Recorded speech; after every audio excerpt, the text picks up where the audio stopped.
अस्सलाम वालेकुम सज्जनों दे बेलियो। अजकल सोशल मीडिया ते बड़े बड़े ट्रेंड आम ने।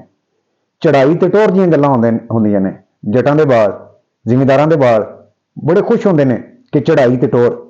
ओ काकेओ, चढ़ाई ते टौर किसे दा दिल तोड़ के नहीं होंदी, किसे दा मूँह तोड़ के नहीं होंदी, किसे दी इज्जत नफ्स नूं मजरूह करके नहीं होंदी।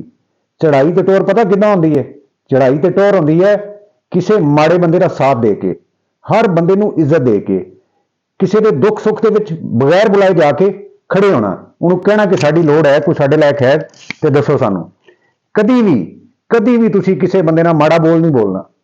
अपने इलाके दे विच तुसी हर बंदे की हर मुमकिन कोशिश करनी है मदद करो। फिर देखो तुहाडी इलाके दे विच चढ़ाई किवें बनदी है। सब तो पहले तुहाडे महल्ले तो शुरू होएगी, उस तो बाद तुहाडे पिंड तक जाएगी, पिंड चों निकलदी होई बाहर दे पिंडां दे विच, तो उत्थों पूरे तहसील ते जिले दे विच तुहाडी चढ़ाई चढ़ जाएगी। अजमा के देखो, चंगे काम करने शुरू करो, लोगों के नाल मिलना शुरू करो, तुहाडी चढ़ाई अल्लाह पाक ने आप ही बना देनी है। तुसी देखोगे फिर कि किवें अल्लाह पाक तुहानू पहचान देंदा है ते किवें लोग तुहानू चुक चुक के सलाम करते हैं। वो सलाम का मजा है जिहड़ा सिक्योरिटी गार्डां दी ते गड्डियां दी वजह नाल ते तुहाडे रुपए पैसे की वजह नाल होना है, वो डर होंदा है।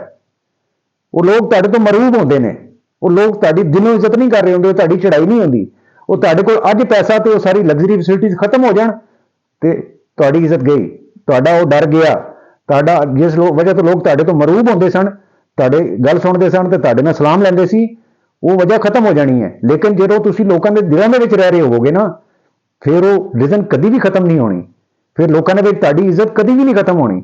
लोगों ने दिलों तुहाडे नाल प्यार करना है, दिलों तुहाडी इज्जत करनी है। इसलिए अपनी चढ़ाई वो बनाओ जिहड़ी हमेशा की चढ़ाई है, जिहड़ा तुहाडे कोल सिर्फ रुपए पैसे की वजह नाल या इकतदार या उहदे की वजह नाल ना होवे, वो लोगों के दिलों के विच होवे चढ़ाई तुहाडी। अस्सलाम वालेकुम।